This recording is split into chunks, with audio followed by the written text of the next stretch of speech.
പ്രിയപ്പെട്ട വിദ്യാർത്ഥികളെ, അടുത്തതായിട്ട് നമ്മുടെ മൂന്നാമത്തെ മൊഡ്യൂളിലെ അമെൻമെൻറ്റുകളിലെ പ്രധാനപ്പെട്ട മൂന്ന് അമെൻമെൻറ്റുകളാണ് നമ്മൾ ഡിസ്കസ് ചെയ്യുന്നത്. അതിൽ നമ്മൾ പ്രധാനമായിട്ടും ഈ ഒരു ഭാഗത്ത് ഡിസ്കസ് ചെയ്യുന്നത് 44-ാം ഭരണഘടനാ ഭേദഗതിയും അതിനുശേഷം 52-ാം ഭരണഘടനാ ഭേദഗതിയും അവസാനമായിട്ട് 101-ാം ഭരണഘടനാ ഭേദഗതിയുമാണ്. ഈ മൂന്ന് ഭേദഗതികളും കഴിഞ്ഞ ക്ലാസ്സിൽ നമ്മൾ പറഞ്ഞിട്ടുള്ളതായ 1-ാം ഭേദഗതിയും 42-ാം ഭേദഗതിയും 86-ാമത്തെ ഭേദഗതി, അങ്ങനെ 6 ഭേദഗതികളാണ് ഈ ഒരു ചാപ്റ്ററിൽ പ്രധാനമായിട്ടും നമുക്ക് പഠിക്കാനുള്ളത്. അപ്പോൾ ആ ഈ പറയപ്പെട്ട 6 ഭേദഗതികളിൽ നമ്മൾ 3 ഇന്ന് ഡിസ്കസ് ചെയ്യുകയാണ് ഈ ഒരു ക്ലാസ്സിൽ. അപ്പോൾ പ്രധാനമായിട്ടും 44-ാമത്തെ ഭരണഘടനാ ഭേദഗതി വെച്ചിട്ട് നമ്മൾ സ്റ്റാർട്ട് ചെയ്യാം. ഓക്കെ, അതിന് മുൻപുള്ള 42-ാം ഭരണഘടനാ ഭേദഗതി 1976 ഇന്ത്യയിൽ കൊണ്ടുവന്നു എന്നുള്ളതും അന്ന് അടിയന്തരാവസ്ഥ കാലഘട്ടമായിരുന്നു എന്നുള്ളതും ഇന്ദിരാഗാന്ധിയുടെ നേതൃത്വത്തിലാണ് ഈ ഭേദഗതികൾ കൊണ്ടുവന്നിട്ടുള്ളത് എന്നും നമ്മൾ കഴിഞ്ഞ ക്ലാസ്സിൽ ഡിസ്കസ് ചെയ്തു. ഇന്ത്യൻ ഭരണഘടനയിൽ സെക്യുലറിസം, ദെൻ സോഷ്യലിസം, ഇൻറ്റഗ്രിറ്റി എന്നീ 3 പ്രധാനപ്പെട്ട വാക്കുകൾ ഇന്ത്യൻ ഭരണഘടനയുടെ ആമുഖത്തിൽ ഉൾപ്പെടുത്തിയിട്ടുള്ളത് ഈ ഒരു 42-ാം ഭേദഗതിയിലൂടെ ആയിരുന്നു എന്നുള്ളതും നമ്മൾ കഴിഞ്ഞ ക്ലാസ്സിൽ ഡിസ്കസ് ചെയ്തിരുന്നു. അപ്പോൾ ഈ ഒരു ക്ലാസ്സിൽ 1978 44-ാം ഭരണഘടനാ ഭേദഗതിയെക്കുറിച്ച് നമ്മൾ ഡിസ്കസ് ചെയ്യുന്നു. ഓക്കെ, അങ്ങനെ ഇന്ത്യയിൽ 1975 ഇന്ത്യയിൽ അടിയന്തരാവസ്ഥ പ്രഖ്യാപിച്ചു. 1977 വരെ അടിയന്തരാവസ്ഥ നീണ്ടുനിന്നു. അപ്പോൾ ആ ഒരു കാലഘട്ടത്തിന് ശേഷം, അതായത് ഒരു അടിയന്തരാവസ്ഥ കാലഘട്ടം 2-2.5 വർഷം നീണ്ടു നിന്നിട്ടുള്ള ഒരു അടിയന്തരാവസ്ഥ കാലഘട്ടത്തിന് ശേഷം ഇന്ത്യയിൽ എന്ത് ചെയ്യാണ്, പുതിയ ഒരു ഇലക്ഷൻ നടക്കുകയാണ്. അങ്ങനെ ഇലക്ഷൻ നടന്നപ്പോൾ ഇന്ദിരാഗാന്ധി പരാജയപ്പെടുകയും പുതിയൊരു ഗവൺമെൻറ് അധികാരത്തിൽ വരികയും ചെയ്തു. അങ്ങനെ പുതിയൊരു ഗവൺമെൻറ് അധികാരത്തിൽ വന്ന സമയത്ത് 1978 നടപ്പിലാക്കിയ, അതായത് ജനതാ സർക്കാർ നടപ്പിലാക്കിയ ഭേദഗതിയാണ് പ്രധാനമായിട്ടും 44-ാം ഭരണഘടനാ ഭേദഗതി എന്ന് പറയുന്നത്. അപ്പോൾ 1976 42-ാം ഭരണഘടനാ ഭേദഗതി, അതായത് ഇന്ദിരാഗാന്ധി ഭരണം നടത്തിയിരുന്ന അടിയന്തരാവസ്ഥ കാലഘട്ടത്തിൽ കൊണ്ടുവന്നിട്ടുള്ള 42-ാം ഭരണഘടനാ ഭേദഗതി, അതുവഴി ഇന്ദിരാഗാന്ധി ഇന്ത്യയിൽ ചില നിയമങ്ങൾ റദ്ദാക്കുകയും ചിലത് കൂട്ടിച്ചേർക്കുകയൊക്കെ ചെയ്തിരുന്നു. അപ്പോൾ അത്തരം ഇന്ദിരാഗാന്ധിയുടെ അത്തരം തീരുമാനങ്ങളെ എതിർക്കാൻ വേണ്ടിയിട്ട് ജനതാ ഗവൺമെൻറ് 1978 പാസാക്കിയ ഒരു പ്രധാനപ്പെട്ട ഭേദഗതിയാണ് 44-ാം ഭരണഘടനാ ഭേദഗതി എന്ന പേരിൽ അറിയപ്പെടുന്നത്. അപ്പോൾ ഈ ഒരു ഭേദഗതി പ്രകാരം 1976 ഇന്ദിരാഗാന്ധി ഗവൺമെൻറ് ഭരണഘടനയിൽ കൊണ്ടുവന്നിട്ടുള്ള പ്രധാനപ്പെട്ട ചില മാറ്റങ്ങൾ എടുത്തു കളയുകയും പല കാര്യങ്ങളെയും മുൻപുള്ള അതേ അവസ്ഥയിലാക്കുകയും ചെയ്തു. മുൻപുള്ള അതേ അവസ്ഥ എന്ന് പറയുമ്പോൾ പ്രധാനമായിട്ടുള്ള ഒരു കാര്യം എന്ന് പറയുന്നത്, ഇന്ദിരാഗാന്ധി ഒരു ഭേദഗതി നിയമത്തിലൂടെ പാർലമെൻറ്റിൻ്റെ കാലാവധി ചില സമയങ്ങളിൽ 6 വർഷം വരെ നീട്ടാം എന്നുള്ള രീതിയിൽ ഒരു ഭേദഗതി 42-ാം ഭരണഘടനാ ഭേദഗതിയിൽ കൊണ്ടുവന്നിരുന്നു. എന്നാൽ ഒരു കാരണവശാലും പാർലമെൻറ്റ് 5 വർഷം കഴിഞ്ഞാൽ പിന്നീട് തുടരാൻ പാടില്ലെന്നും പുതിയ ഇലക്ഷൻ നേരിടണമെന്നും ഔദ്യോഗികമായിട്ട് വീണ്ടും ഇന്ത്യൻ ഭരണഘടനയിലേക്ക് കൊണ്ടുവന്നത് 44-ാം ഭരണഘടനാ ഭേദഗതിയാണ്. അതായത് ഇന്ദിരാഗാന്ധി പരാജയപ്പെട്ട ശേഷം അവർ കൊണ്ടുവന്ന, ഇന്ദിരാഗാന്ധിക്കെതിരെ കൊണ്ടുവന്ന അല്ലെങ്കിൽ ഇന്ദിരാഗാന്ധി കൊണ്ടുവന്നിരുന്ന മാറ്റത്തെ എതിർത്തുകൊണ്ട് പുതിയൊരു കാര്യമായിട്ട് കൊണ്ടുവന്നിട്ടുള്ളതാണ്.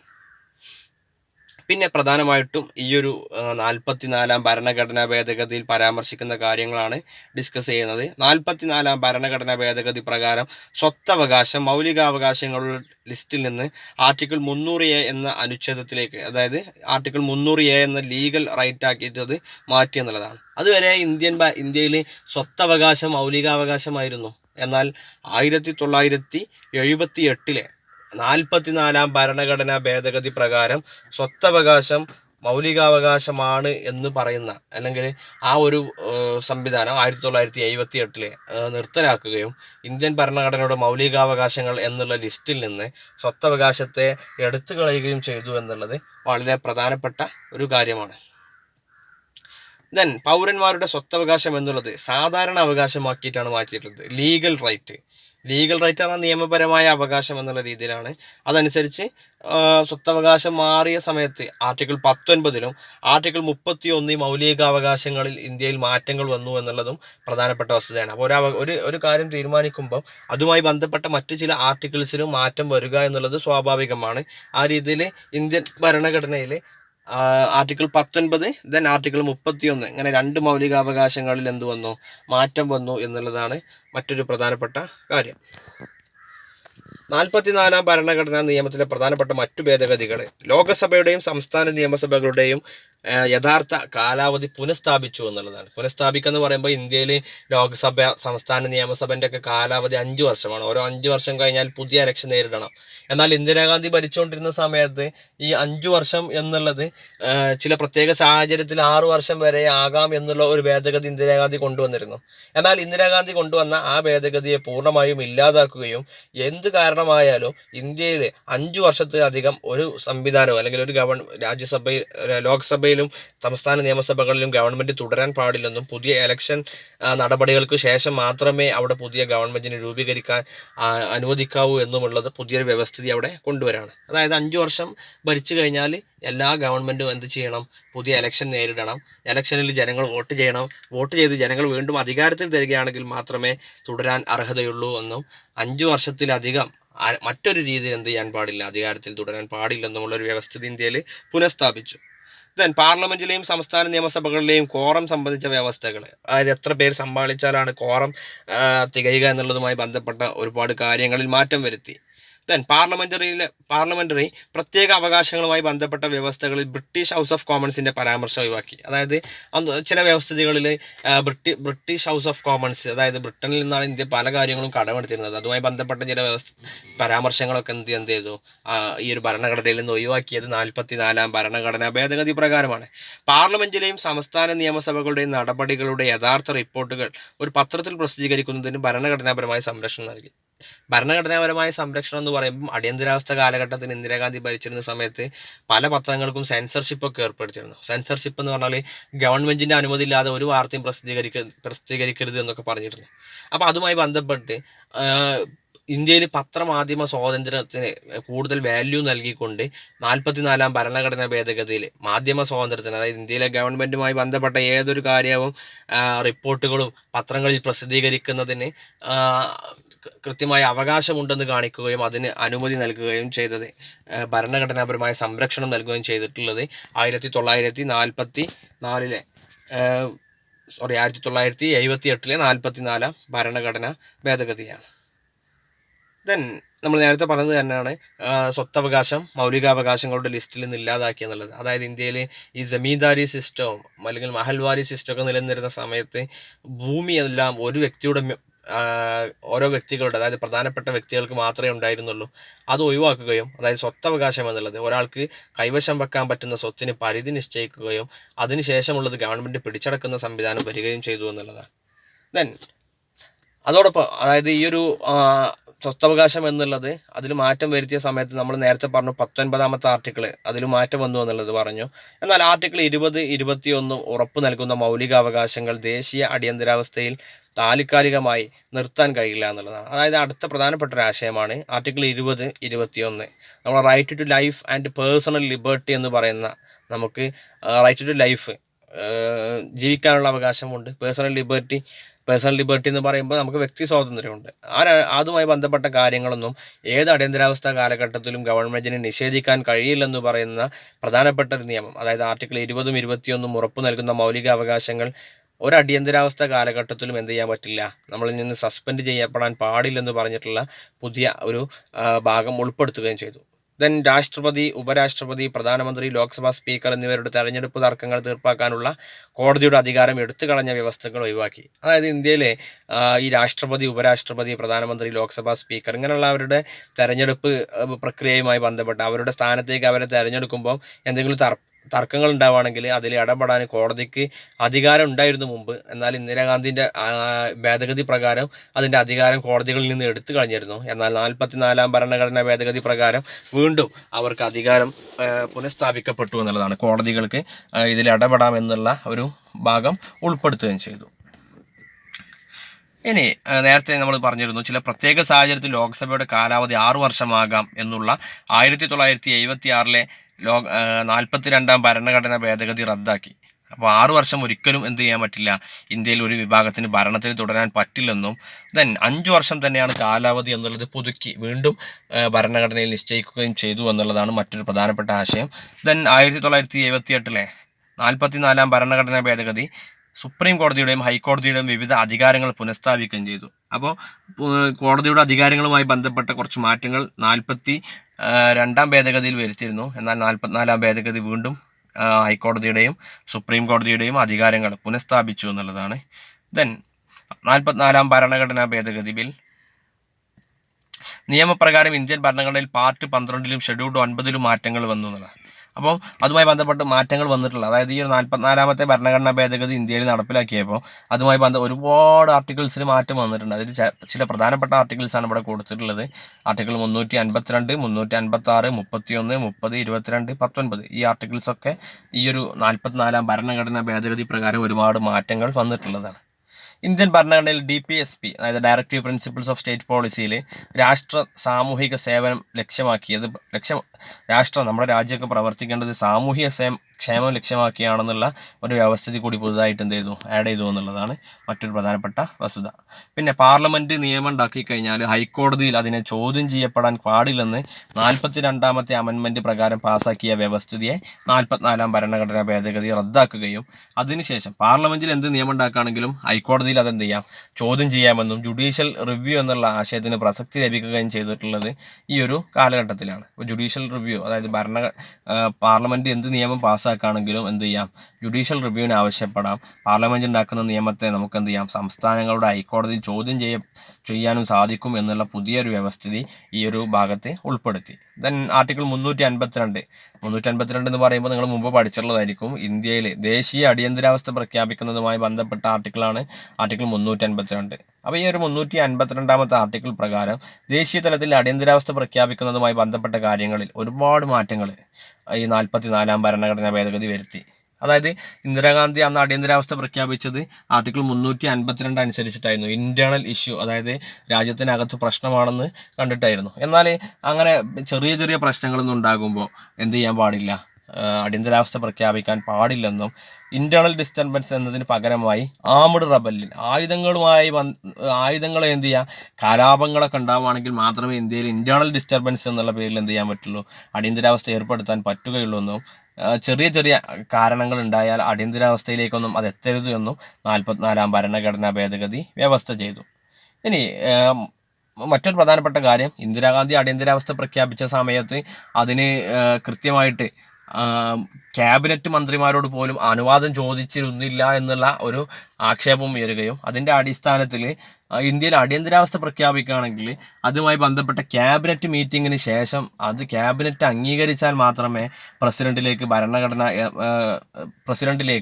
അടിയന്തരാവസ്ഥയുമായി ബന്ധപ്പെട്ട ആവശ്യം ഉന്നയിക്കാൻ പാടുള്ളൂ എന്നുള്ള പുതിയ വ്യവസ്ഥിതിയും കൊണ്ടുവന്നു എന്നുള്ളതാണ്. അപ്പോൾ ഈ വ്യവസ്ഥിതികളൊക്കെ കൊണ്ടുവന്നിട്ടുള്ളത് ഇന്ദിരാഗാന്ധി 42-ാം ഭരണഘടനാ ഭേദഗതിയിൽ വരുത്തിയ മാറ്റങ്ങൾക്ക് എതിരായിരുന്നു.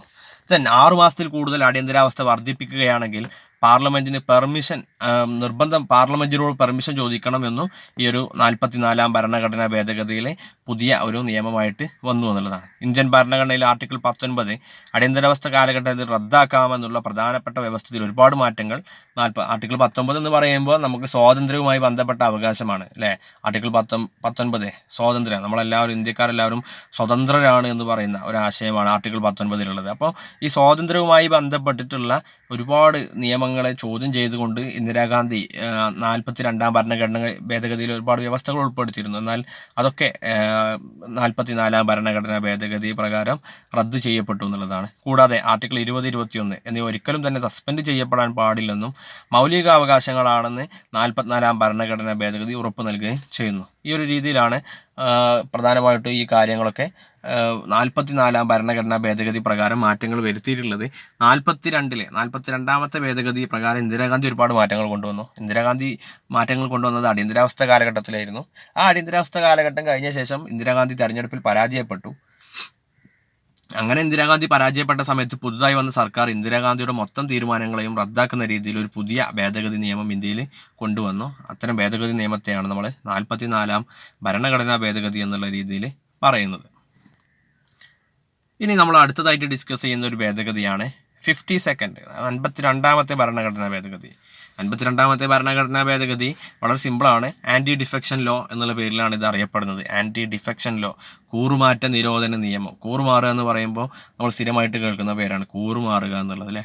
നമ്മൾ ഒരാൾ വിശ്വസിച്ച് നമ്മുടെ ഭാഗമാക്കി കഴിഞ്ഞാൽ അയാൾ ആ വിശ്വാസത്തെ ലംഘിക്കുന്നതിനാണ് നമ്മൾ കൂറുമാറുക എന്ന് പറയുന്നത്. ഓക്കെ, അപ്പോൾ ഈ 1955 കൂറുമാറ്റ നിരോധന നിയമം അഥവാ 52nd അമെൻമെൻറ്റ് ആക്ട് എന്നുള്ള പേരിൽ ഒരു ആക്ട് വന്നിട്ടുള്ളത്. ഇതിനെ വിളിക്കുന്ന പേരാണ് ആൻറ്റി ഡിഫെക്ഷൻ ലോ എന്ന് പറയുന്നത്. Anti defection law. പലപ്പോഴും ആൻറ്റി ഡിഫെക്ഷൻ ലോ എന്ന് പറയുമ്പോൾ കൂറുമാറ്റ നിരോധന നിയമം ആട് എന്നുള്ളത് എക്സാമിന് മനസ്സിലാവാതെ ഒരുപാട് പേര് സ്കിപ്പ് ചെയ്യുന്നൊരു ക്വസ്റ്റ്യനാണ്. അപ്പോൾ ആൻറ്റി ഡിഫെക്ഷൻ ലോ എന്ന് പറഞ്ഞാൽ കൂറുമാറ്റ നിരോധന നിയമം. ഓക്കെ, എന്താണ് കൂറുമാറ്റം എന്നുള്ളതാണ്. കൂറുമാറ്റം എന്ന് പറഞ്ഞാൽ ഒരു വ്യക്തി, ഒരു പാർട്ടി, നമ്മുടെ നാട്ടിൽ പാർട്ടികൾക്കൊക്കെ ചിഹ്നമുണ്ട്. ചിഹ്നം, അതായത് ഇന്ന ചിഹ്നത്തിൽ വോട്ട് ചെയ്യുക എന്ന് പറഞ്ഞിട്ട് നമ്മുടെ അടുത്തേക്ക് വോട്ട് ചോദിച്ച് വരാറുണ്ട്. അപ്പോൾ ഒരാൾ ഒരു പാർട്ടിയിൽ അംഗത്വം എടുക്കുകയും ആ പാർട്ടിയുടെ ചിഹ്നത്തിൽ അയാൾ മത്സരിക്കുകയും അങ്ങനെ മത്സരിച്ച് ജയിച്ചു കഴിഞ്ഞ ശേഷം അയാൾ സ്വന്തം പാർട്ടിക്കല്ലാതെ മറ്റൊരു പാർട്ടിയോടൊപ്പം നിലനിൽക്കുകയും ചെയ്തു കഴിഞ്ഞാൽ അയാൾ കൂറുമാറിയതായിട്ട് എന്ത് ചെയ്യും? പ്രഖ്യാപിക്കും. ഓക്കെ, അപ്പോൾ അവിടെ കൂറുമാറ്റത്തിൻ്റെ ഡെഫിനിഷൻ ഇങ്ങനെയാണ്: ഒരാൾ ഒരു പാർട്ടിയുടെ ചിഹ്നത്തിൽ മത്സരിക്കുകയും ആ പാർട്ടി ചിഹ്നത്തിൽ മത്സരിച്ചു വിജയിച്ച ശേഷം ലോകസഭയിലും രാജ്യസഭയിലുമുള്ള വോട്ടെടുപ്പുകളിലൊക്കെ മറ്റു പാർട്ടികൾക്ക് പിന്തുണ കൊടുക്കുകയും ചെയ്യുന്ന വ്യവസ്ഥിതിയാണ് നമ്മളെന്ത് വിളിക്കുക? കൂറുമാറ്റം എന്നുള്ള രീതിയിൽ വിളിക്കുക. ഓക്കെ, അപ്പോൾ ഈ കൂറുമാറുക എന്നുള്ളത് ഇന്ത്യയിൽ വളരെ സാധാരണമായി. അതായത് MLA തന്നെ അങ്ങോട്ട് പോവുക, ഇങ്ങോട്ട് വരിക, അല്ലെങ്കിൽ അവർക്ക് പിന്തുണ കൊടുക്കുക, അങ്ങനെ സ്വന്തം പാർട്ടിക്കോ ആശയത്തിനൊന്നും ഒരു വാല്യൂ ഇല്ലാത്ത അവസ്ഥ വന്നു എന്നുള്ളതാണ്. അപ്പോൾ ഇത്തരം ഒരു കാലഘട്ടത്തിൽ ജനാധിപത്യം നല്ല രീതിയിലാവില്ലെന്നും ഭരണ സംവിധാനങ്ങൾക്കൊരു സ്റ്റെബിലിറ്റി, അതായത് സ്റ്റെബിലിറ്റി എന്ന് പറയുമ്പോൾ കൃത്യമായി ഒരു ഭരണവും മുന്നോട്ട് പോകാത്ത അവസ്ഥ ഉണ്ടാകുന്നു എന്നുള്ളതും. അപ്പോൾ ഈ സ്റ്റെബിലിറ്റി ഉണ്ടാക്കുന്നതിന് വേണ്ടി, അതായത് സ്റ്റെബിലിറ്റി ഉണ്ടാക്കുക എന്ന് പറയുമ്പോൾ അതിന് മുൻപൊക്കെ ഭരണകൂടം എന്ന് പറഞ്ഞാൽ പ്രതിപക്ഷം എന്ത് ചെയ്യും? മെല്ലെ ഭരണപക്ഷത്തുള്ള കുറച്ച് പേരെന്ത് ചെയ്യും? കൂറുമാറ്റിയിട്ട് ഇങ്ങോട്ട് കൊണ്ടുവരും. അപ്പം അതുവരെ ഭരിച്ചിരുന്നവരുടെ ഭരണം നഷ്ടപ്പെടും. അങ്ങനെ ഒരു സിറ്റുവേഷൻ ഉണ്ടായപ്പോൾ അതിൽ നിന്ന് രാജ്യത്തിൻ്റെ ജനാധിപത്യത്തെ രക്ഷിക്കണം എന്നുള്ള ആശയത്തിൻ്റെ അടിസ്ഥാനത്തിൽ വന്നിട്ടുള്ള പ്രധാനപ്പെട്ട ഒരു ഭേദഗതിയാണ് ആൻറ്റി ഡിഫെക്ഷൻ ലോ അഥവാ കൂറുമാറ്റ നിരോധന നിയമം എന്നുള്ള പേരിൽ അറിയപ്പെടുന്നത്. ഓക്കെ, ഇന്ത്യയിൽ കൂറുമാറ്റം അഥവാ രാഷ്ട്രീയ പാർട്ടിയുടെ ചിഹ്നത്തിൽ മത്സരിച്ച് വിജയിക്കുകയും എന്നാൽ പിന്നീട് ലോകസഭയിലും രാജ്യസഭയിലെല്ലാം മറ്റു പാർട്ടികൾക്ക് അനുകൂലമായി നിൽക്കുകയും ചെയ്യുന്നതിന് എതിർക്കപ്പെടുന്ന പ്രധാനപ്പെട്ട നിയമമാണ് കൂറുമാറ്റ നിരോധന നിയമം എന്ന് പറയുന്നത്. ഇന്ത്യൻ ഭരണഘടനയിലെ ഷെഡ്യൂൾ 10ലാണ് കൂറുമാറ്റ നിരോധന നിയമത്തെക്കുറിച്ച് പ്രതിപാദിക്കുന്നത്. ഇനി അങ്ങനെ ഒരാൾ കൂറുമാറി എന്ന് വിചാരിക്കുക. ഒരാൾ കൂറുമാറ്റ നിരോധന നിയമപ്രകാരം കൂറുമാറിയതായിട്ട് ഏതൊക്കെ രീതിയിൽ പ്രഖ്യാപിക്കും, അതോടൊപ്പം കൂറുമാറിയാൽ ഉണ്ടാകുന്ന ഭവിഷ്യത്ത് എന്തൊക്കെയാണെന്നുള്ളതാണ്. ഓക്കെ, മത്സരിച്ച് വിജയിച്ച ശേഷം തൻ്റെ പാർട്ടിയിൽ നിന്ന് ഔദ്യോഗികമായി സ്വയം രാജിവെച്ച് കഴിഞ്ഞാൽ അദ്ദേഹത്തിന് സ്ഥാനം നഷ്ടപ്പെടും. ഒരാൾ ജയിച്ച് MLA ആയി കഴിഞ്ഞു. MLA ആയി കഴിഞ്ഞപ്പോൾ അയാൾ പറയാണ്, ഞാൻ എൻ്റെ പാർട്ടിയിൽ നിന്ന് രാജിവെച്ചു, ഇനി പാർട്ടിയുമായിട്ട് യാതൊരു ബന്ധവുമില്ല. അങ്ങനെ പാർട്ടിയുമായി ബന്ധമില്ലാതെ രാജിവെച്ച് കഴിഞ്ഞാൽ അയാളുടെ MLA സ്ഥാനം കൂടി എന്ത് ചെയ്യും? അതോടുകൂടി നഷ്ടപ്പെടും എന്നുള്ളതാണ്. അപ്പോൾ അങ്ങനെ രാജിവെച്ച് കഴിഞ്ഞാൽ അയാൾ എന്ത് യോഗ്യതയിലാണ് ഇരിക്കുന്നത്, ആ യോഗ്യത അല്ലെങ്കിൽ അത് അയാൾക്ക് നഷ്ടപ്പെടും, ആ സ്ഥാനം നഷ്ടപ്പെടും. ഓക്കെ, രണ്ടാമതായിട്ട് പറയുന്നത് തൻ്റെ പാർട്ടി വിപ്പ് പുറപ്പെടുവിച്ച ശേഷം പാർട്ടിയുടെ തീരുമാനത്തിനെതിരായി പാർലമെൻറ്റിലോ സംസ്ഥാന നിയമസഭകളിലോ പ്രവർത്തിച്ചാൽ അദ്ദേഹത്തിന് സ്ഥാനം നഷ്ടപ്പെടും. വിപ്പ് ലംഘിക്കുക എന്ന് പറഞ്ഞാൽ പാർട്ടി ഇപ്പോൾ നമ്മളെ പാർലമെൻറ്റ് മീറ്റിംഗ് ഒക്കെ കൂടുക എന്ന് പറയുമ്പോൾ, നിയമസഭയൊക്കെ കൂടുക എന്ന് പറയുമ്പോൾ അതിന് കൃത്യമായ ഷെഡ്യൂളുണ്ട്. അപ്പോൾ പാർട്ടി ചിലപ്പോൾ ഏതെങ്കിലും ബില്ലൊക്കെ കൊണ്ടുവരുമ്പോൾ അതിൽ ഇതിന് വോട്ട് ചെയ്യണം എന്നൊക്കെ പറഞ്ഞിട്ടുണ്ടാവും വോട്ടെടുപ്പിലൊക്കെ. അപ്പോൾ പാർട്ടി എന്താണോ പറയുന്നത് അത് കേൾക്കാതെ, അല്ലെങ്കിൽ പാർട്ടി വിപ്പ് പുറപ്പെടുവിക്കുക എന്ന് പറഞ്ഞാൽ നിർബന്ധിതമായിട്ടും പാർട്ടി മെമ്പർമാർ ഈ ഒരു തീരുമാനത്തിന് മാത്രമേ അനുകൂലിക്കാവൂ എന്ന് പറഞ്ഞു കഴിഞ്ഞാൽ പിന്നീട് പാർട്ടിയെ അംഗീകരിക്കൽ ഇവരുടെ ബാധ്യതയാണ്. അപ്പോൾ അങ്ങനെ പാർട്ടി നിർബന്ധിതമായിട്ട് ഒരു കാര്യത്തെ അംഗീകരിക്കണമെന്ന് പറയുന്നതിനാണ് വിപ്പ് കൊടുക്കുക എന്ന് പറയാം. അങ്ങനെ വിപ്പ് കൊടുത്തിട്ടും പാർട്ടിയുടെ തീരുമാനത്തിനെതിരായിട്ട് മറ്റൊരാൾ, ഈ ഒരു വ്യക്തി വോട്ട് ചെയ്താൽ എന്ത് ചെയ്യും? അയാൾ കൂറുമാറിയതായിട്ട് പ്രഖ്യാപിക്കുകയും അയാളുടെ സ്ഥാനം നഷ്ടപ്പെടുകയും ചെയ്യുമെന്നുള്ളതാണ് മറ്റൊരു വ്യവസ്ഥിതി. അടുത്തതായിട്ട് പറയുന്നത് ഇന്ത്യയുടെ പ്രസിഡന്റ് നോമിനേറ്റ് ചെയ്യുന്ന മെമ്പർമാർക്ക് നോമിനേറ്റ് ചെയ്യപ്പെട്ട 6 മാസത്തിനകം ഏതെങ്കിലും പാർട്ടിയിൽ ജോയിൻ ചെയ്താൽ അവരെ ഇൻഡിപെൻഡന്റ് മെമ്പർ എന്ന പരിധിയിൽ നിന്നും പുറത്താക്കുകയും പകരം പാർട്ടി മെമ്പർ എന്ന രീതിയിൽ മാത്രമേ കണക്ക് വെക്കുകയുള്ളൂ. അപ്പോൾ ഇന്ത്യയിലെ പ്രസിഡന്റിനെ പല ആൾക്കാരെ എന്ത് ചെയ്യാം? ഏകദേശം 10-12 ആൾക്കാരെ പാർലമെന്റിലേക്ക് എന്ത് ചെയ്യാം? നോമിനേറ്റ് ചെയ്യാം. അങ്ങനെ 10-12 പേരെ നോമിനേറ്റ് ചെയ്യുമ്പം അവർ പ്രസിഡന്റിന് നോമിനേറ്റേഴ്സ് ആയിട്ട് വന്നിട്ട് ഒരു പാർട്ടിയെ പിന്തുണക്കുക, അല്ലെങ്കിൽ ഒരു പാർട്ടിയുടെ കൂടെ ചേരുക, അങ്ങനെയൊക്കെ ആയിക്കഴിഞ്ഞാൽ അവർ എന്ത് ചെയ്യും? സ്വതന്ത്ര വ്യക്തികളായിട്ടാണ് അതുവരെ കണക്കാക്കിയിരുന്നത്. അവരെ പാർട്ടി മെമ്പറായിട്ട് എന്ത് ചെയ്യും, കണക്കാക്കുമെന്നുള്ളതാണ്. അടുത്ത പോയിന്റ്, സ്വതന്ത്രരായി മത്സരിച്ച് വിജയിച്ച വ്യക്തികൾ. ഇനി ഒരാൾ ഒരു മണ്ഡലത്തിൽ സ്വതന്ത്രനായി നിന്നു, ഒരു രാഷ്ട്രീയ പാർട്ടിയിൽ ഉൾപ്പെടാതെ സ്വതന്ത്രനായി മത്സരിച്ചു. അങ്ങനെ മത്സരിച്ച് വിജയിച്ച വ്യക്തികൾ ഏതെങ്കിലും പാർട്ടിയിൽ ജോയിൻ ചെയ്യുന്നതോടുകൂടി അദ്ദേഹത്തിൻ്റെ സ്ഥാനം നഷ്ടപ്പെടും. അതായത് അങ്ങനെ സ്വതന്ത്രനായി നിന്നാൽ അയാൾക്ക് പിന്നീട് എന്ത് ചെയ്യാൻ പറ്റില്ല, ഏതെങ്കിലും ഒരു പാർട്ടിയിൽ ജോയിൻ ചെയ്യാൻ പറ്റില്ല. കാരണം അയാൾ സ്വതന്ത്രമായി മത്സരിച്ച് ജയിച്ച ആളാണ്. അയാൾക്ക് ജോയിൻ ചെയ്യാം 5 വർഷം കഴിഞ്ഞ്. അതിന് മുൻപ് ജോയിൻ ചെയ്യുകയാണെങ്കിൽ അയാളുടെ സ്ഥാനം എന്ത് ചെയ്യും, നഷ്ടപ്പെടും. ദെൻ അടുത്തത് പറയുന്നത്, മേൽപ്പറഞ്ഞ പ്രധാനപ്പെട്ട മാറ്റങ്ങൾ ഇന്ത്യൻ ഭരണഘടനയുടെ ആർട്ടിക്കിൾ, അതായത് ഈ ഒരു 52ാമത്തെ ഭരണഘടനാ ഭേദഗതി നിയമം കൊണ്ടുവന്നപ്പോൾ 101ാമത്തെ നിയമത്തിലും 102ാമത്തെ നിയമത്തിലും മറ്റ് 190 എന്നുള്ള നിയമത്തിലൊക്കെ എന്ത് ചെയ്തിട്ടുണ്ട്, 90, 91 നിയമങ്ങളിലൊക്കെ മാറ്റങ്ങൾ വന്നിട്ടുണ്ട് എന്നുള്ളത് പ്രധാനപ്പെട്ടൊരു വസ്തുതയാണ്.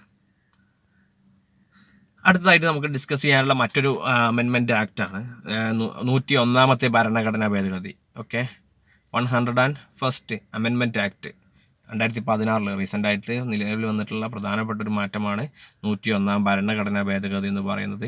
101ാം ഭരണഘടനാ ഭേദഗതിയെ GST നിയമം, ഓക്കെ, അങ്ങനെയും എന്ത് ചെയ്യാറുണ്ട്, വിളിക്കാറുണ്ട്. GST, goods and service act എന്നുള്ള പേരിലും വിളിക്കാറുണ്ട്. ഓക്കെ, ഇനി എന്താണ് 101ാം ഭരണഘടനാ ഭേദഗതി, അതിൻ്റെ സവിശേഷതകൾ എന്തൊക്കെയാണെന്നുള്ളതാണ് പറയുന്നത്.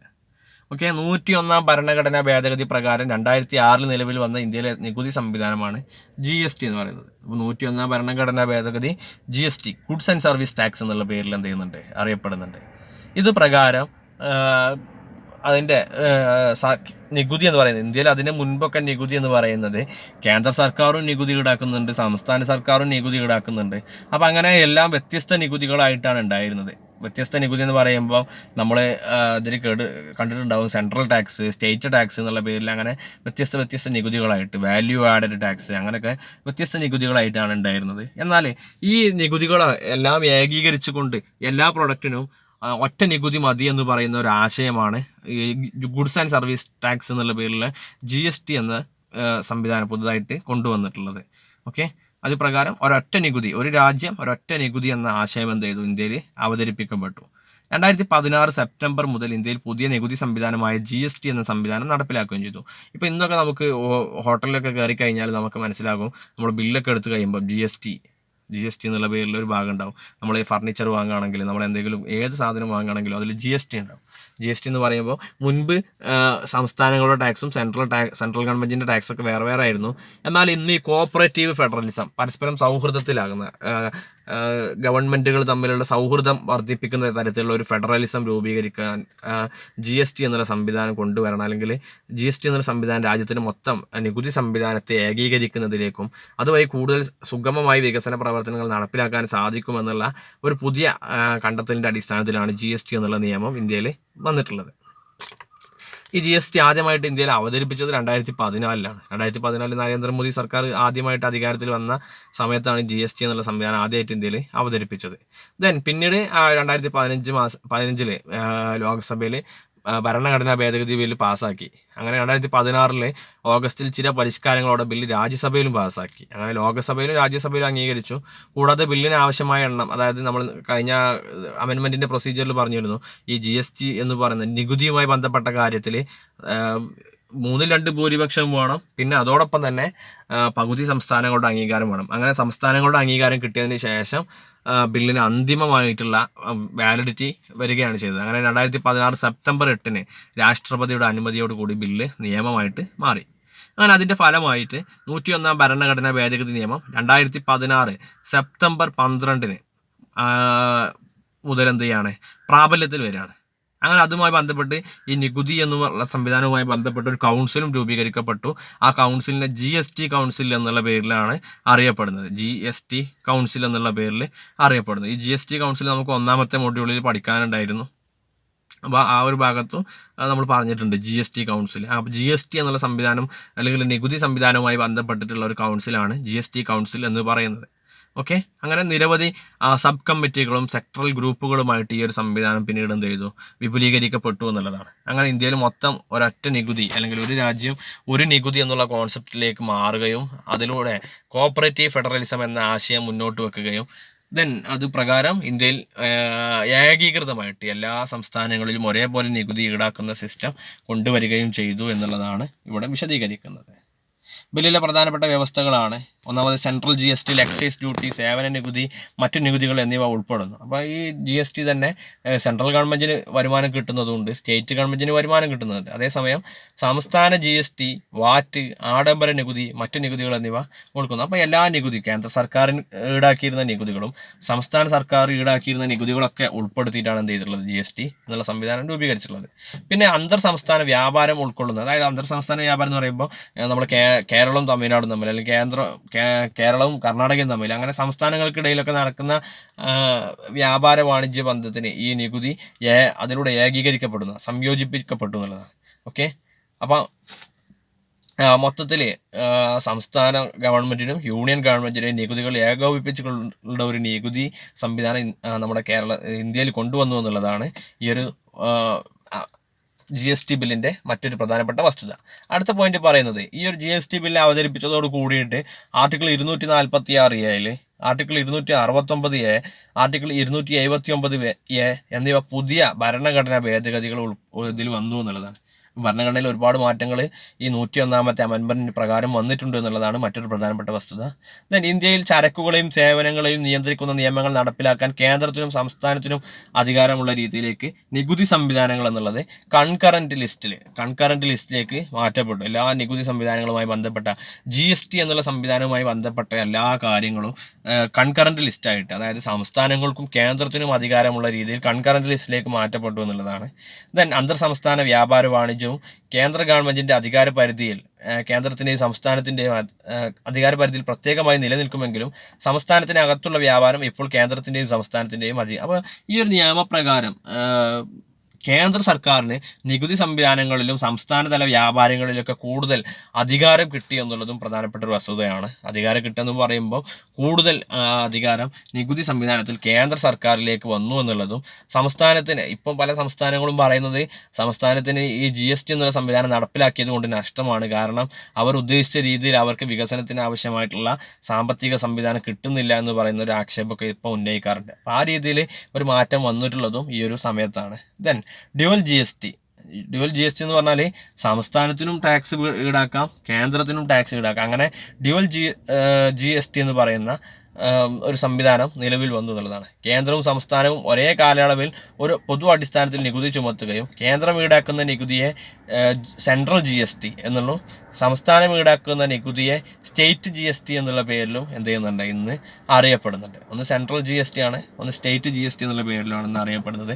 അങ്ങനെ മൊത്തം നികുതി സംവിധാനങ്ങൾ ഏകീകരിക്കപ്പെട്ട പ്രധാനപ്പെട്ട ഒരു ഭേദഗതി കൂടിയാണ് 101ാമത്തെ ഭരണഘടനാ ഭേദഗതി എന്ന് പറയുന്നത്. അപ്പോൾ നമുക്ക് ഡിസ്കസ് ചെയ്യാനുള്ള പ്രധാനപ്പെട്ട ഭേദഗതികളിൽ ഒന്നാണ് GST ബില്ലുമായി ബന്ധപ്പെട്ട് ഈ കഴിഞ്ഞ തവണയൊക്കെ 5 മാർക്കിൻ്റെ സെഷനിലൊക്കെ ചോദിക്കാറുള്ള ചോദ്യമാണ് GST ബില്ലുമായി ബന്ധപ്പെട്ടിട്ടുള്ള ക്വസ്റ്റ്യൻസ്. ചിലപ്പോൾ എക്സാമിന് 101ാമത്തെ ഭരണഘടനാ ഭേദഗതി, അതായത് 101st അമെൻമെൻറ്റ് ആക്ട് എന്നുള്ള പേരിൽ ചോദിക്കാറുണ്ട്, അല്ലെങ്കിൽ എക്സാമിന് GST എന്ന് മാത്രം ചോദിക്കാറുണ്ട് 2 മാർക്കിന്. അപ്പോൾ അങ്ങനെയൊക്കെ ചോദിച്ചാലും ഉത്തരം ഈ ഒരു സംവിധാനമാണ്, ഗുഡ്സ് ആൻഡ് സർവീസ് ടാക്സ് എന്നുള്ള 2016 ഇന്ത്യയിൽ വന്നിട്ടുള്ള ഭാഗം. ദെൻ ആൻറ്റി ഡിഫെക്ഷൻ ലോ സ്ഥിരമായിട്ട് ചോദ്യം വരാറുള്ളതാണ്. ഡിഫെക്ഷൻ എന്ന് ചോദിക്കാറുണ്ട് 2 മാർക്കിൻ്റെ സെഷനിൽ. ഡിഫെക്ഷൻ എന്താണ്? ഡിഫെക്ഷൻ കൂറുമാറുക എന്ന് പറഞ്ഞാൽ എന്താണ്?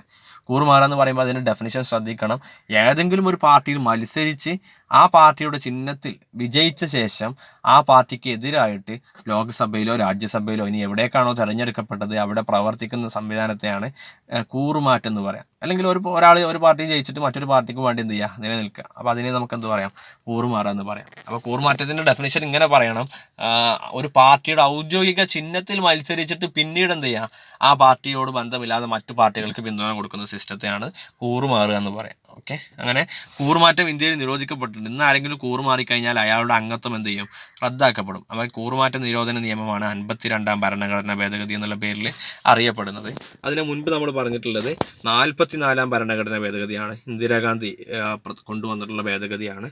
അപ്പോൾ ഈ ഒരു ഭേദഗതി വളരെ പ്രധാനപ്പെട്ട ഭേദഗതിയാണ് 44. ഇന്ദിരാഗാന്ധി 42ാം ഭേദഗതി കൊണ്ടുവന്നപ്പോൾ അതിനെ എതിർക്കാൻ വേണ്ടിയിട്ട് പിന്നീട് അധികാരത്തിൽ വന്ന 1978 അധികാരത്തിൽ വന്ന ജനതാ ഗവൺമെൻറ് കൊണ്ടുവന്ന ഭേദഗതിയാണ് 44-ാം ഭരണഘടന ഭേദഗതി എന്ന് പറയുന്നത്. അപ്പോൾ ഇത്രയും 3 പ്രധാനപ്പെട്ട ഭേദഗതികളാണ് ഇന്ന് പറഞ്ഞിട്ടുള്ളത്. ഈ ചാപ്റ്ററിലെ ഏറ്റവും പ്രധാനമായിട്ടും ഭേദഗതികളിൽ പഠിക്കേണ്ട ഏറ്റവും പ്രധാനപ്പെട്ട ഭേദഗതി എന്ന് പറയുന്നത് 42-ാമത്തെ ഭരണഘടനാ ഭേദഗതിയാണ്. സ്ഥിരമായിട്ട് എക്സാമിന് ചോദ്യങ്ങൾ വരാറുള്ള ഒരു ഭാഗമാണ് 42-ാം ഭരണഘടനാ ഭേദഗതി.